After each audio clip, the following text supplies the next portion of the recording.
Boa noite, mais um dia de Gerando Conteúdo. Hoje o nosso assunto é sobre anestesia.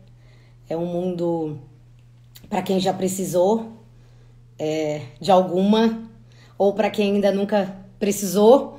É uma dúvida constante, a gente sempre tem um certo medo, um certo receio. E hoje a nossa convidada veio desmistificar um pouquinho desse assunto. Ó, ela é só aguardar ela entrar. Olá, Oi, tudo bem? Boa noite. tudo bom, doutora? Tudo certo. Tudo. Bom, já comentei com o pessoal sobre o assunto da live, com a nossa ideia de tentar desmistificar um pouquinho esse assunto anestesia. Eu acho que a gente vai começar contigo te apresentando. Isso, pode ser. Pode ser? Então, meu nome é Mariana. Isso, meu nome é Mariana. Eu fui colega da Aline, no ensino médio, ensino fundamental, lá em São Gabriel. Depois eu fiz faculdade em Rio Grande, né, de medicina, 6 anos. Optei por fazer residência em anestesiologia, aqui em Porto Alegre, no Instituto de Cardiologia, num grupo que é SANI o nome, tá? E acabei trabalhando nesse grupo. Tô lá trabalhando lá. Esse grupo, ele é um grupo bem conhecido aqui em Porto Alegre, trabalha nos principais hospitais e trabalha há mais de 50 anos já com anestesia aqui em Porto Alegre. É Eu isso. já convidei a doutora Mariana para vir morar aqui em Florianópolis conosco e trabalhar por aqui, ela e o marido, só que eu ainda não convenci ela a fazer essa troca porque ela gosta muito terminou a residência e tu ficou, né? Onde tu fez a Isso, residência, né? exatamente. E desmistificando um pouquinho já, começando, né? Muitas pessoas perguntam se o anestesista seria médico. E sim, então, o anestesista seria médico e tem que fazer, além disso, a residência aos 3 anos, né? Só assim para estar apto para fazer anestesia. Tá, vamos começar então. Doutora, o que Bom, que é, quais são os objetivos da anestesia? então, ao contrário também do que as pessoas acham que a gente vai lá e faz um remédio e sai, né? Não funciona assim. O objetivo, então, são vários objetivos, como suprimir, né, a dor, proporcionar também o campo, né, necessário, as condições necessárias para o cirurgião fazer a cirurgia, né? Afinal, somos uma equipe. Monitorar as condições do paciente vitais, como pressão, frequência cardíaca, saturação de oxigênio, temperatura, e também proporcionar um pós-operatório de qualidade, tá? Então, tentar diminuir as complicações, como náuseas, como vômitos, como dor também, tá? Esses são os principais objetivos da nossa anestesia, então. E quais são os tipos que existem de anestesia? Então, isso é uma pergunta bem interessante, assim. Na verdade, são basicamente 3 tipos de anestesia, tá? Seria a sedação, a anestesia geral e são os bloqueios. Dentro dos bloqueios estariam a famosa hack, né, que o pessoal todo mundo conhece, peridural, e também os bloqueios de plexo ou de nervos periféricos, tá? Tá. Uh, Pode falar. Não, não, eu ia te perguntar quais dessas, qual que é a melhor entre essas? Assim, na verdade, não tem anestesia melhor, tá? Eu só vou te explicar um pouquinho qual a diferença entre elas, para as pessoas saberem também. Então, Tá. assim, a sedação é uma anestesia para procedimentos, né? Por exemplo, fazer um cateterismo, uma endoscopia. É uma anestesia um pouco mais superficial, mas o que não quer dizer que ela não precisa também ter muito cuidado, tá? Já os bloqueios seria ou a hack, peridural, né? Ou os bloqueios agora que estão bastante na moda, bloqueios periféricos com ultrassom também. Por exemplo, assim, o paciente tem que fazer uma cirurgia de túnel do carpo, por exemplo, né? Tu pode bloquear só o nervo específico, não precisa fazer uma anestesia geral, vamos supor, né? Ou anestesia geral, né? Que o paciente, além de não sentir dor, estar inconsciente, também vai estar com bloqueio do nervo muscular, vai estar parado, não vai se mexer, tá? E então, a tua pergunta, que foi sobre qual a melhor técnica, né? Na verdade, não existe a melhor técnica, assim, específica para cada procedimento. Vai depender das doenças que o paciente tem, né? Se está bem compensado ou não está. Vai depender também do como o cirurgião opera, da duração do procedimento, da disponibilidade dos materiais, né? Por exemplo, não é todo hospital que tem ultrassom, vamos supor, para te poder usar, né? A gente sabe disso. Também vai depender se o paciente aceita a técnica ou não. Vou te dar um exemplo. Por exemplo, assim, varizes, tá? Muitas pessoas operam varizes. Só que tu pode oferecer para o paciente se ele quer uma hack anestesia ou uma anestesia geral. Daqui a pouco ele teve uma experiência ruim, prévia, né? Ou, não quero ver nada, doutora, não me mostra a agulha, né? Então, a gente sempre tem conversa antes, tá? E também varia da experiência do anestesista, né? Não posso fazer uma anestesia que eu não domino a técnica, né? Não estou acostumado, não estou familiarizada. Então, isso também é importante. Tá. E, doutora, eu posso acordar no meio da anestesia? Assim, até existe, né, o despertar intraoperatório, é um evento raro, está mais relacionado à anestesia superficial e que pode causar até um síndrome de estresse pós-traumático no paciente, tá? Essa incidência está mais relacionada quando, tipo, se usa menos anestésico, seriam casos mais graves, onde existe mais precaução com hipotensão, com instabilidade hemodinâmica, como, por exemplo, em cirurgias cardíacas, em cirurgias cirurgia de trauma, por exemplo, e quando alguma gestante precisa, por algum motivo, fazer uma anestesia geral. No caso, não deu certo a hack, eu tenho que fazer rápido. Então, isso é onde mais acontece. Tá? Mas, hoje em dia, já tem muitos hospitais, eles têm disponível uma fita, um eletrodo que a gente pode coletar na região frontal do paciente e, através de um algoritmo matemático, ele dá um número pra gente. O ideal é que fique, por exemplo, entre 40 e 60 numa anestesia geral, que aí tu vai estar tranquilo, sabe que o paciente não vai estar no nível adequado, digamos assim, tá? Lembrar que tanto a anestesia superficial, tá? Quanto a anestesia demasiadamente, né? Usar muito anestésico, podem ser as duas prejudiciais, né? Então, por isso tem que estar tudo sob controle. Eu vi que alguém questionou aqui sobre alergia. Bom, fiquei à vontade, se colocarem algumas dúvidas também. Eu vou tentar fazer algumas perguntas, quem sabe até sanar alguma dúvida que o pessoal tenha, mas pode questionar, que aí a gente também vai tentando responder. A doutora pode tirar alguma dúvida também aqui na live, não tem problema nenhum, tá? Doutora, por que é necessário, então, uma pré-consulta com o anestesista antes de alguma cirurgia? É necessário mesmo ou não? Muito necessário, né? Então, assim, independente da técnica que a gente vai escolher, é muito importante essa conversa, porque tanto o paciente está ansioso, não sabe o que vai acontecer, não conhece a equipe, não conhece o anestesista, né? Então, isso é importante para a gente saber as doenças que ele já tem, né? Como foram as experiências anteriores. Vamos supor assim, fiz uma anestesia e tive uma complicação numa intubação, por exemplo, assim, né? Então, isso é muito importante. A gente vai se preparar, né? Otimizar, por exemplo, algumas doenças que ele tenha. Digamos que ele tenha anemia, né? Ou tenha asma. Então, a gente vai tentar, antes disso, tentar evitar que aconteçam problemas no transoperatório, né? Então, isso é muito importante. E acredito que os pacientes também, né? Queiram conversar, encontrar, saber o que vai acontecer, enfim.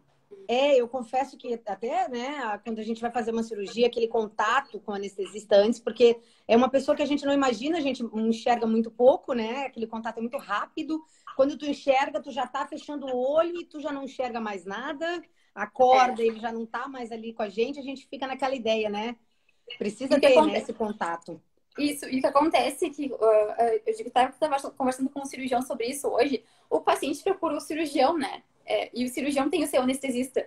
Então, por isso mesmo, tão importante é esse contato prévio, né? Para ter essa cumplicidade, se conhecer também. A maioria das vezes os cirurgiões já têm a sua equipe, né? Normalmente o paciente ele não tem opção de dizer, olha, não, eu quero que venha anestesista, doutora não, tal. Pode acontecer? Até pode, sim, pode sim. Tá. É necessário, é imprescindível o jejum, doutora, ou não? Não precisa. É bem importante, tem que falar a verdade para o anestesista, tá? Não pode mentir. Assim, tanto a ausência do jejum quanto o jejum prolongado, os dois podem ser prejudiciais, tá? Por que é prejudicial? Quando a gente faz anestesia, ocorre afrouxamento, relaxamento da musculatura e pode haver regurgitação do conteúdo do estômago pro pulmão, né? O que pode causar uma pneumonia, por exemplo, tá? Então, o ideal é que se fique em jejum 6 horas para refeições leves, tá? Quero comer um X, daí é outro papo. Vocês seriam 8 horas, tá? E até 2 horas antes, tu pode tomar líquidos claros antes da anestesia. Então, assim, o que seriam os líquidos claros, tá? Leite não, tá, pessoal? Tira leite fora. Mas seriam, assim, água de coco, café preto, chá, algum suco sem polpa, tá? E algumas soluções de carboidratos que em cirurgias de grande porte o hospital mesmo já fornece.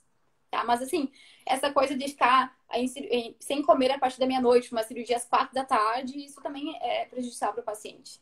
Tá. Então, sempre definir com um cirurgião ou naquela consulta, então, pré-cirurgia com o anestesista, qual é o horário último de alimentação e seguir à risca aquilo que o anestesista falar. Exatamente. Uma dúvida, acho que recorrente. O anestesista, ele fica junto toda a cirurgia ou ele dá anestesia e vai para outro lugar.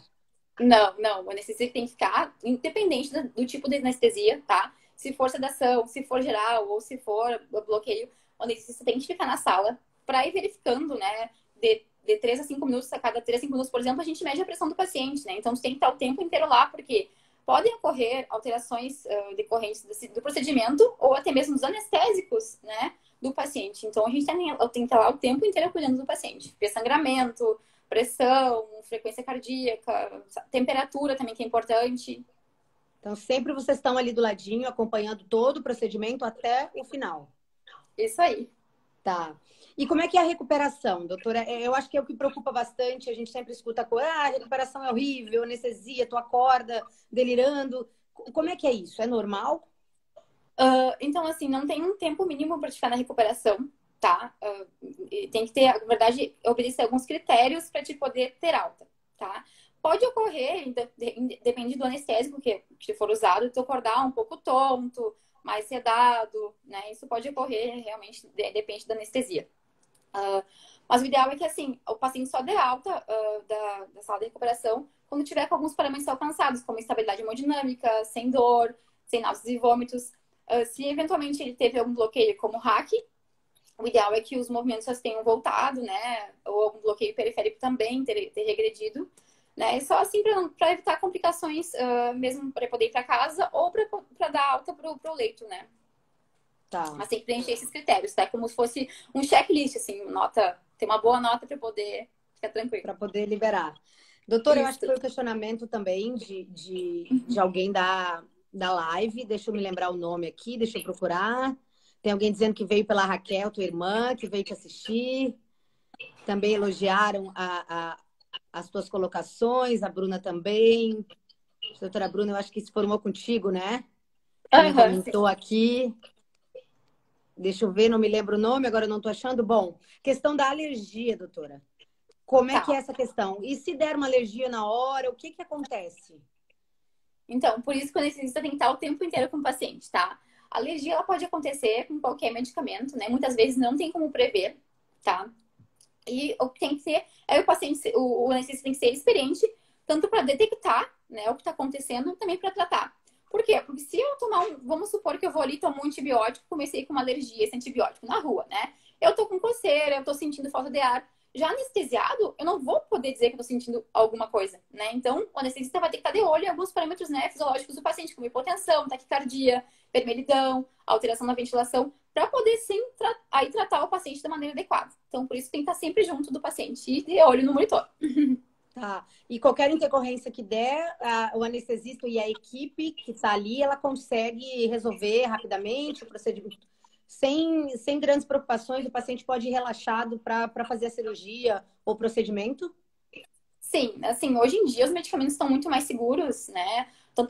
Os monitores também, estão tudo muito mais seguro, então é cada vez menos o número de pessoas com complicações, né? Se é uma pessoa saudável vai fazer um procedimento, né?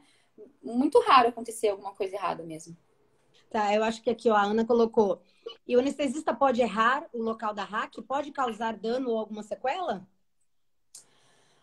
Assim, quando a gente faz a hack, geralmente a gente vê um líquor, né? Que é aquele líquido na coluna escorrendo, né? Mas realmente pode machucar alguma raiz nervosa, se tiver múltiplas tentativas, pode ficar com alguma parestesia, que é um formigamento, alguma coisa assim, pode sim. Eventualmente pode acontecer. O que não quer dizer que vai ser uma coisa que vai ser para sempre, pode ser transitório também, tá? Tá. Mas não é normal, né, doutora? É uma coisa que realmente É, acontece por algum sim. outro motivo. Uma intercorrência realmente que não é comum. É. E se o paciente necessitar de intubação, existe essa necessidade em alguma das anestesias, alguma cirurgia ou não? Sim, para as anestesias gerais, né? Necessidade de intubação. Até muitos pacientes perguntam no consultório às vezes assim, mas eu vou ser intubado? Eu nunca fui intubado, porque na verdade não lembram, né? Cirurgias, por exemplo, vesícula, apêndice, são cirurgias comuns, o paciente tem que ser intubado, né? Mas a gente sempre diz assim, eu sempre falo para os pacientes, não te preocupa que tu não vai sentir nada, não vai estar vendo mais nada. Isso é bom e ruim, né? É. Doutora Mariana, e normalmente a anestesia geral sempre é entubado ou não? Tu pode usar uma máscara laríngea, que é como, Tá. ou intubação ou máscara laser, um dos dois. Tá. É, Recanto Licum colocou aqui, como testar o medicamento para evitar alergia? Existe esse teste? Tem como? Na verdade, esses medicamentos que a gente usa na anestesia não tem como, assim, testar. Tu vai ter um contato prévio e vai ter relatado que teve alergia, né? Tá. Então também é importante nessa pré-consulta com o anestesista, todo tipo de alergia que tu tenha, qualquer intercorrência que tu tenha já percebido durante o decorrer, qualquer remédio que tu tá tomando, importante sempre falar para o anestesista sem mentiras. Sem enganar Exatamente. ele. É isso aí. Pensa que o anestesista vai ser o teu anjo da guarda ali enquanto estiver dormindo, né? Tá. E tem alguma dessas anestesias que é a mais perigosa? Olha, até pensando sobre isso, antes eu tava, né? Não existe, assim, anestesia mais perigosa. O que existe é anestesia a experiência do anestesista não é adequada, né? Não está familiarizado com a técnica. É claro que existem, assim, cirurgias mais complexas, né? E pacientes mais graves, né? Mas, então, a gente tem, por isso, tem sempre ter um pouco cuidado e fazer aquilo que tu sabe mais fazer, né? Para isso, por exemplo, assim, existem anestesistas que fazem só anestesia pediátrica, outros que fazem só anestesia cardíaca, tá? Mas não existe anestesia um tipo de anestesia mais perigosa. E na verdade, né, doutora, como tu comentou, a maioria dos médicos ele tem uma equipe já de anestesistas que é de confiança. Então, aquela cirurgia que o cirurgião normalmente vai fazer, aquela equipe está equipada e tem pleno conhecimento e experiência da anestesia a ser feita, né? Não vai ser um anestesista Exatamente. que nunca fez uma anestesia e vai cuidar de uma cirurgia com. Esse é o maior perigo. Essa é a anestesia menos segura, assim, das que Tá, não tem experiência com aquilo que quer fazer. tá. A Paula colocou aqui, Mariana, explica melhor qual a relação de uma boa, rápida recuperação com a anestesia. Assim, quando tu tem uma anestesia adequada, né, com medicamentos também para prevenção, tu vai ter menos náuseas e vômitos no pós-operatório, que é uma das principais queixas dos pacientes, né? Digamos assim, um anestesista que cuida da temperatura durante o procedimento, que o paciente não acorda com frio, né? Muitas vezes o paciente tô sem dor, mas tô com frio. Então, é outra coisa que é bem importante para ele poder dar alta mais rapidamente também. Medicamentos de mais curta duração, que o paciente não fique sedado por muito mais tempo no pós-operatório, né? Uma boa reposição volêmica também adequada, para conseguir ir embora mais rápido também, né? Também ter uma boa cicatrização das feridas, né? Usar o antibiótico profilático quando necessário, para o paciente não ter infecções, né? Também no pós-operatório. Tudo isso faz parte dessa recuperação. Total. Doutora Mariana, quem dá essa alta é o anestesista ou é a equipe? Anestesista e cirurgião? Então, a alta da sala de recuperação geralmente é dada por um médico, ou pelo anestesista, tá? Ou por um médico responsável pela sala de recuperação do hospital, tá? E daí ele pode dar alta, né, pro leito conforme for a prescrição do cirurgião, geralmente, tá? O cirurgião pensa, esse paciente tem que ficar mais um dia aqui no hospital, então ele vai dar alta pro leito, né? Ou se ele quer dar alta para casa, o cirurgião também pode dar alta pro paciente, né? Na verdade, quando o paciente sai da sala da cirurgia, isso fica prescrito, né? Mas é um médico que dá alta pro cirurgião, pro paciente, desculpa. Aqui eu acho que a Helene colocou referente à náusea no pós-operatório. Acho que a senhora quer saber se é normal ter náuseas ou isso não é comum? Eu acredito que deva ser isso. Tá, assim, é uma coisa que pode acontecer, tá? Hoje em dia existem alguns medicamentos que a gente usa para tentar diminuir. Antigamente era muito mais comum ter náuseas e vômitos no pós-operatório. E a gente também, durante a cirurgia, a gente usa medicamentos profiláticos, né? Para prevenção da náuseas e vômitos. Então, é bem menos hoje em dia, mas ainda, infelizmente, existe. Tem pessoas que estão mais suscetíveis, na verdade. Mulheres, jovens, não tabagistas, por incrível que pareça, que já tem histórico prévio, né? De ter náuseas e vômitos. Cirurgias com bastante instabilidade hemodinâmica também. Tá. Doutora, e a questão de estar menstruada? A mulher está menstruada, tem algum perigo na hora da anestesia ou não? Não tem problema. Tranquilo. Uhum. Dependendo da cirurgia, não tem problema nenhum com estar Não, tudo menstruada. certo. Tá. Até mulheres em idade fértil, a gente sempre pergunta, né, se elas estão em gestante ou não, né? Seria importante esclarecer. E a questão da pílula, tá tomando pílula, tem algum problema com anestesia? É um tipo de medicamento que tem que se cuidar, parar de tomar ou não? Existem alguns medicamentos que a gente utiliza na anestesia que tu tem que dar essa orientação para paciente se cuidar, tá? Mas aí É. depende do... Quando a gente usa, a gente avisa daí o paciente. Tudo isso naquela consulta que é pré, que É, precisa ser feita, seguir a isso é bem risca. importante. Bom, um pouquinho antes de iniciar a live, tu até me fez um comentário bem legal, lembrando do agosto, né, que a gente tá, do incentivo à amamentação. E tu me comentou de uma alteração do guideline da anestesia, que alterou uma coisa. Explica para nós um pouquinho, que eu achei muito legal. Na verdade, foi um guideline publicado agora nesse mês mesmo, tá? Porque o que acontecia? Antigamente, quando tinha alguma cirurgia, falava para paciente assim, tu não pode amamentar por 24 horas, né? Então, imagina, um bebê que tem menos de 6 meses, deveria receber amamentação exclusiva, né? E a paciente tem que se submeter para alguma cirurgia, por algum motivo ou outro, e ficar 24 horas sem amamentar. Então, na verdade, esse guideline veio para incentivar, né, os médicos e as mães para dizer que sim, que pode amamentar depois que tiver anestesia, for anestesiado, né? É claro que se aqueles bebezinhos que têm menos de 6 semanas, né, são bem pequenininhos ainda, e mulheres que receberam múltiplas doses de benzodiazepínicos ou opioides, que no caso o anestesista vai ter que contar para a paciente, né?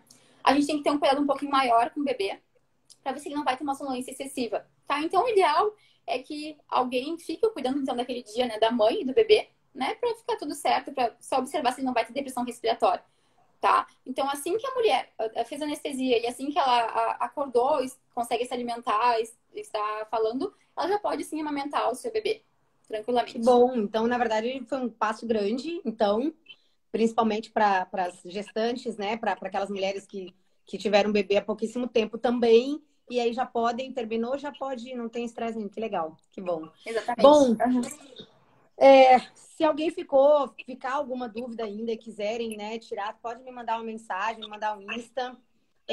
Quero super te agradecer também os nossos colegas, que foram nossos colegas, comentaram, Christian, Lúcia, Cecel, também deixaram um comentário que legal, né? A gente vai tendo esse papo aqui também falando disso. Os teus familiares estiveram aqui, eu vi que a tua mãe estava ali, as tuas irmãs pequenas também estavam comentando.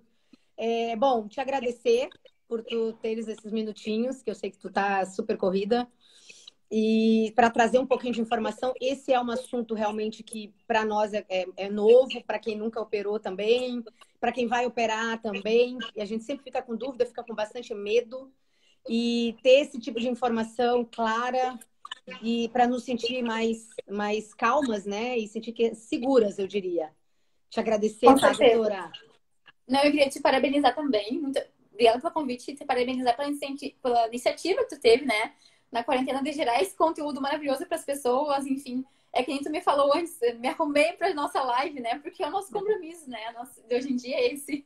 É um evento, eu tenho me arrumado, então para mim tá muito legal ajudar também a transmitir um pouquinho de conhecimento. Vai ficar na live e vai ficar no podcast, tá? Então daqui um pouquinho, acho que daqui uma meia horinha já tá no podcast a nossa live. Para quem não conseguir ver o vídeo acompanhar, consegue acompanhar por lá também.